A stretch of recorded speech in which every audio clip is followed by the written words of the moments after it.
저는 지난주에 MBC 100분 토론에 나가야 되었는데, 그때 우리 행정실을 통해서 MBC에서 나를 불렀다는 말 때문에 가슴이 덜컹 떨렸어요.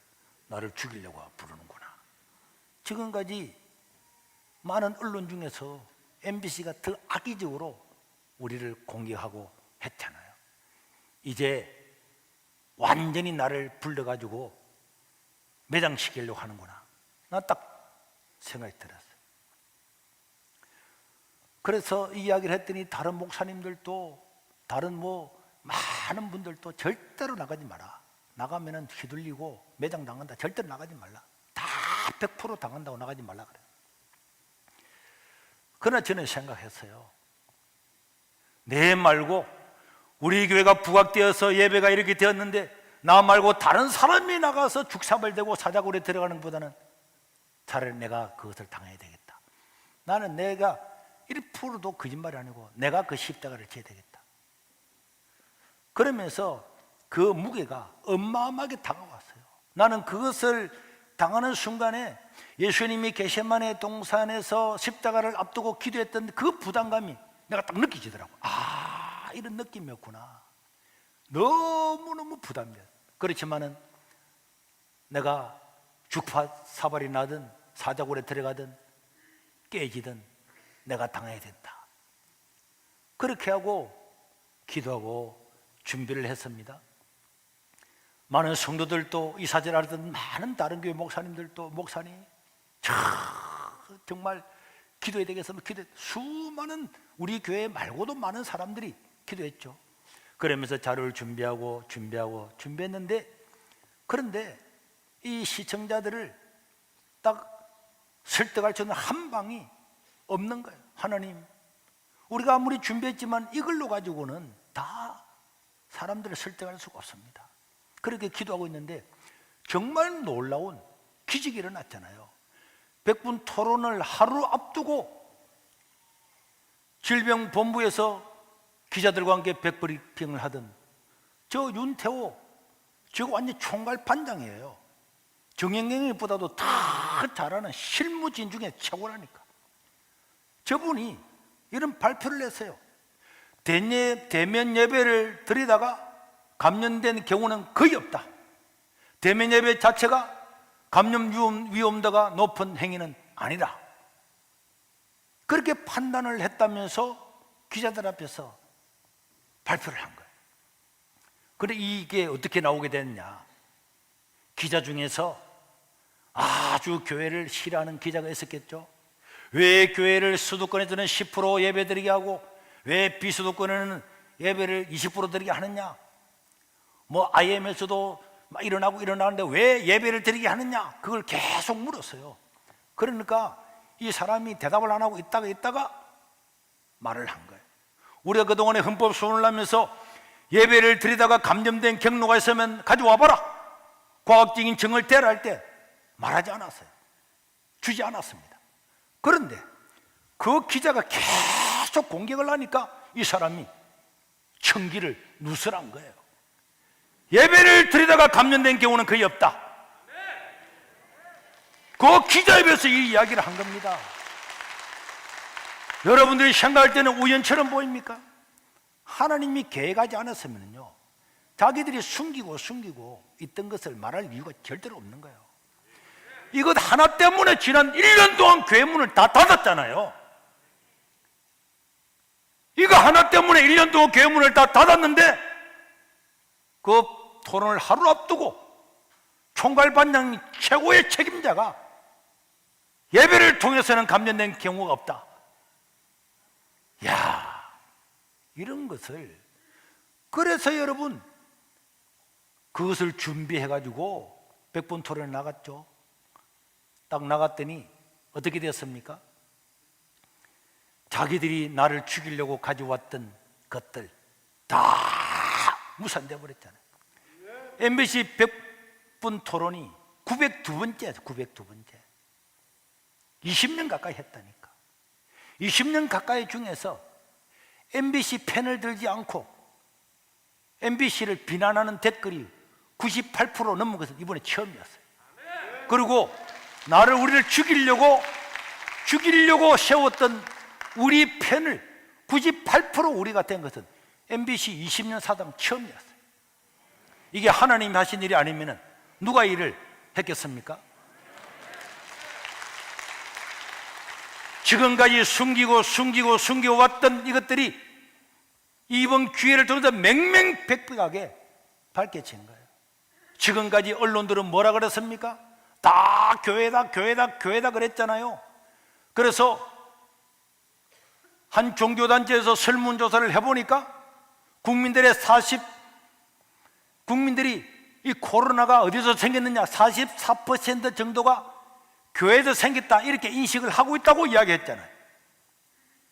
그런데 실제로는 어떻게 됐습니까? 작년 12월 31일 날 정경은경 질병본부장은 종교 전체를 통해서 발생된 것이 6.8%고, 그 다음 지난 21월 21일까지 있었던 모든 것들 다 통계를 내보니까 종교 전체, 불교, 천주교, 이슬람, 사찰 다 포함해서 7.9%고, 지난 한 달 동안에 그렇게 많은 감염자가 생겼다고, IM에서 생겼다고, BTG고 어쩌고 다 했는데, 그런 거 전부 다 합쳐서도 한 달 동안에 13.3%. 실제로는 IM은 질병본부에서도 그거는 교회 발로 안 넣었어요. 안 넣는데 우리 다 넣어서라도 13.3%밖에 안 되고, 코로나 생기고 난 다음부터 지난주까지 전체가 8.2%였어요. 8.2%밖에 안 되는데도 국민들은 40% 50%가 교회에서 생겼다 이렇게 인식을 하고 있으면 누가 이렇게 만들었습니까? 사실이 아니잖아요. 그럼 92%는 어디로 갔습니까? 92%는 말하지 않고, 게이 클럽은 다 까먹어버리고 한마디도 말하지 않고, 다단계나 콜센터나 요양병원이나 일반 병원, 태권도 도장, 완전 목욕탕 사우나 다 빼버리고 교회 누가 이렇게 만들었습니까? 사탄의 종들을 통해서 예배 드리게 하지 못하고 하나님의 교회를 폄하하고 없는 사실을 덮어씌우는 이런 일들을 사탄이 하고 있는 거예요. 저는요, 이 코로나 전국을 거쳐가면서 참 사탄이 교묘하다, 교묘하구나. 얼마 전에 손봉호 교수라는 분이 KBS 열린 토론에 나왔습니다. 영상을 잠깐 보겠습니다. 먼저 코로나19로 말미암아 너무나 많은 분들이 경제적으로 고통을 당하고 특별히 병 걸리고 심지어 사망하는 분이 계시는데, 이에 대한 상당한 책임을 기독교가 져야 된다는 사실에 기독교인 한 사람으로서 너무너무 죄송하고 너무너무 미안합니다. 우리 기독교가 여기까지 우리 한국 사회에 그래도 어느 정도 이익을 끼쳤는데 역사상 처음으로 엄청난 해를 끼쳐서 너무 죄송하고 이것에 대해서 우리가 할 말이 없습니다. 저기 영상 또 다른 영상 또 있잖아요. 영상을 바꾸라는데. 그런데 이제 정전 텍스트는 배제되어 있지만 경외전 텍스트나 또 이제 중세 시대 그 설화, 그 대중설화 같은 데서 막달라 마리아와 그 마르다 마리아 라자로 남매 있잖아요. 그 다음에 아리마테아 사람 요셉, 이 사람들이 같이 등장을 해요. 근데 복음서도 같이 등장하거든요. 그러니까 이제 저는 그들에 관한 대중의 기억 속에는 그들이 한 그룹의 예수의 분파로 기억되었다는 것을 추정할 수 있고요. 근데 그 사람들이 예수의 죽음과 부활 이야기를 유포시킨 장본인들이었다. 근데 그 이야기가 예루살렘에 앞에 우리 손봉호 교수의 영상은 뒤에 거는 지금 나오지 않았는데, 죄송합니다, 미안합니다, 기독교가 죄송 이런 말했죠. 뒤에 영상에 보면요, 기독교가 33% 기독교 교회에서 발생했기 때문에 30%의 책임을 져야 된다 이렇게 이야기한 거예요. 그걸 누가 말했습니까?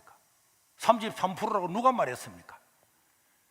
자기들이 없는 것까지 신천지까지 다 끌고 와서 질병본부에도 아니라고 이야기하는데 아니야. 우리 기독교발 할래요. 기독교발 할래요. 책임 우리가 질래요.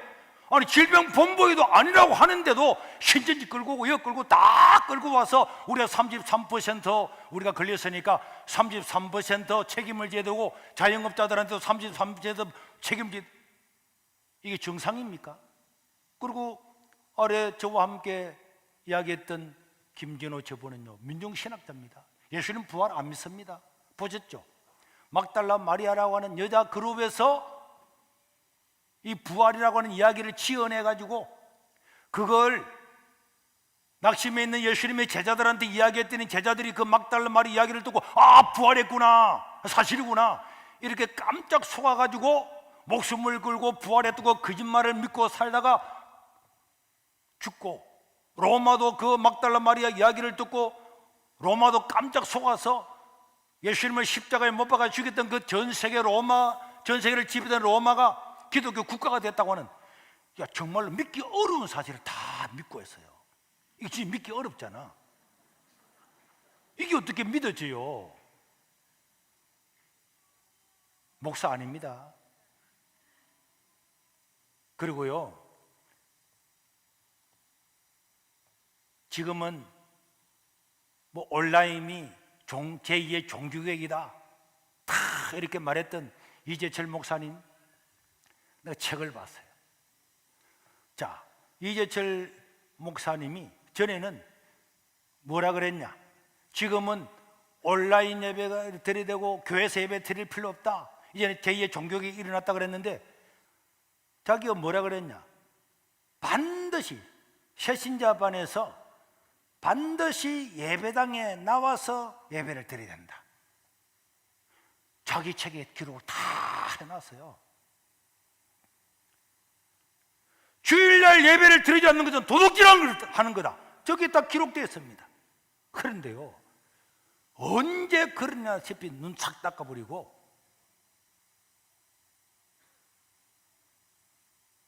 비대면 예배가 정상적인 예배고 온라인으로 드리는 예배, 이거야말로 제2의 종교개혁이다. 종교개혁 같은 소리 하고 있네. 어떻게 책에 잉크도 마르지 않고 다 기록되어 있는데 주일을 자기가 목회할 때는 예배당엔 반드시 예배당에 나와서 하나님이 지정한 곳에 나와서 예배드려야 된다. 그렇게 강조하고 그렇게 하지 않는 것은 바로 이 나를 도둑질하는 도둑놈이다. 이렇게 말해놓고 난 다음에 자기 은퇴했다고 저런 사이비 같은 소리를 어떻게 자기를 싹 바꾸어서 저렇게 말을 하는 게 믿어집니까? 예수님 부활도 믿지 않고, 이거는요, 우리가 언론에서 죄송합니다, 미안합니다, 죄송합니다, 미안합니다, 우리 책임입니다 하는 사람, 그 사람들이 우리가 믿고 있는 성경을 믿는 사람이 아니라는 것을 여러분들이 알아야 됩니다. 믿으시길 바랍니다. 내가 이 명예훼손 당하면 내가 다 당하죠. 내가 거짓말이면 이렇게 하겠습니까? 그리고요, 지난번에 CBS와 나갔던 그분도 내가 국민 여러분, 촛불 시민 여러분, 교회를 버리지 말아주십시오.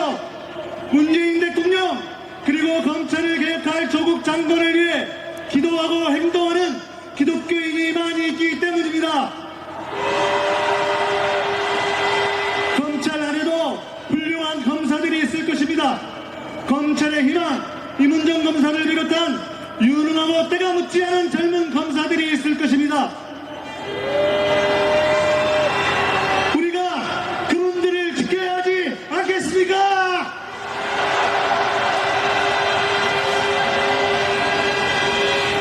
조국 장관께서 우리가 길거리에 나와 조국 수호 검찰 개혁을 외치는 것을 보시고 감격해 하시면서 이렇게 말씀하셨습니다.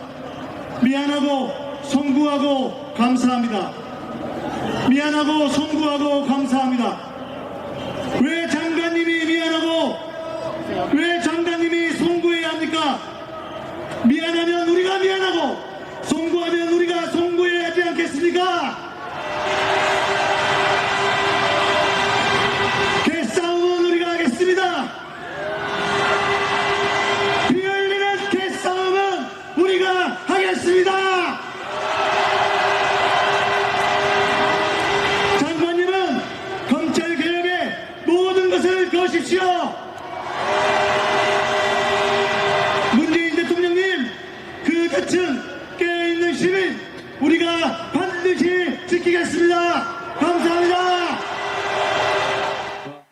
지금 언론에서 나와서 우리가 죄송합니다, 미안합니다, 죄송합니다, 플랜카드 걸어서 죄송합니다.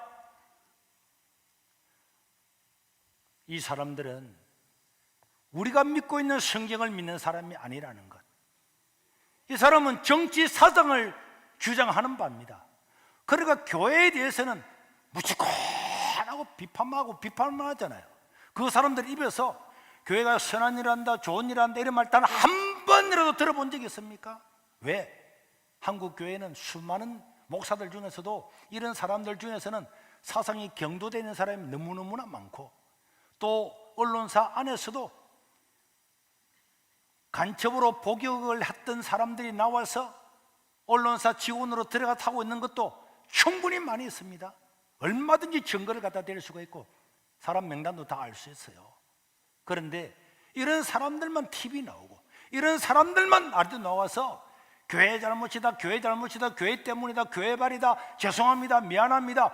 아니 질병본부에서도 아니라고 하는데도 아니야, 그거 다 우리 책임입니다, 우리 책임입니다. 이렇게 함으로 하나님의 교회를 파기하고 찢어내고 하나님 예배하는 걸 반대하는 것, 질병본부에서도 예배를 드리다가 감염된 사람이 없다고 이야기하면은 아 그렇구나, 아니 그런데 왜 1년 동안 문을 닫았어? 이렇게 말해 당연한 사람이 저와 토론할 때 그랬잖아요. 아 그런 사실은 필요 없고, 아니 사실이 필요 없으면은 뭘 하자는 겁니까? 그들은 하나님을 믿지 않기 때문에 언제나 말만 이웃이 손해보면 안 되지, 칼국수 집이 손해보면 안 되지, 다 그렇게 이야기합니다. 여러분 딱 들으면은 이거는 사입입니다. 마태복음 22장 36절에서 40절에 보니까 다 같이 시작. 선생님, 율법 중에서 어느 계명이 크니까? 예수께서 이르시되 내 마음을 다하고 목숨을 다하고 뜻을 다하여 주 너희 하나님을 사랑하라 하셨으니 이것이 크고 첫째 되는 계명이요. 믿으시길 바랍니다. 그런데 이 사람은 이거 이야기 안 하잖아요. 크고 첫째 되는 계명인 마음을 다하고 뜻을 다하고 목숨을 다하여 하나님을 사랑하고 예배하는 말은 다 빼잖아요. 두 번째만 이야기, 두 번째만. 두 번째가 뭡니까? 내 이웃을 내 몸처럼 사랑하라.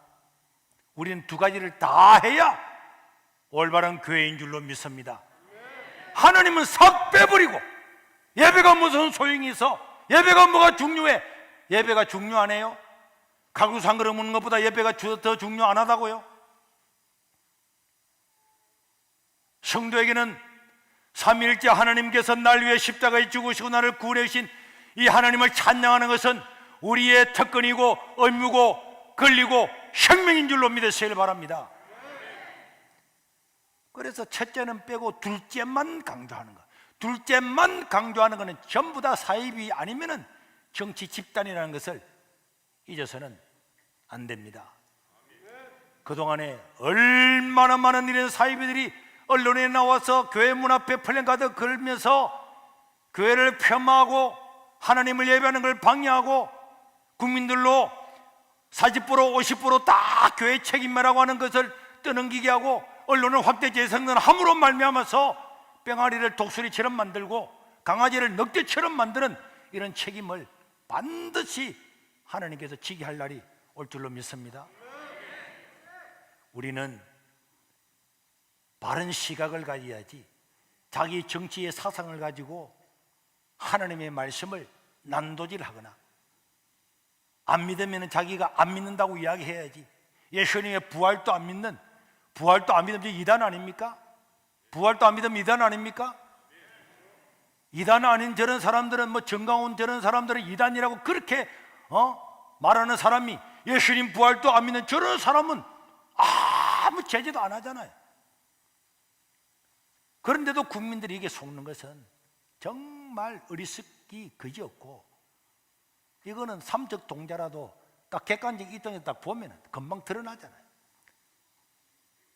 에베소서 1장에서 우리 하나님은 우리 성도들을 통해서 영광을 받기를 원하는 거예요. 예배 받기를 원하시는 줄로 믿으시길 바랍니다. 하나님을 사랑하고 이웃을 사랑하는 두 가지를 항상 견질해야 되고, 우리는 발은 이 땅에 발을 붙이고 살아가지만은 우리는 하나님 나라의 백성인 줄로 믿습니다.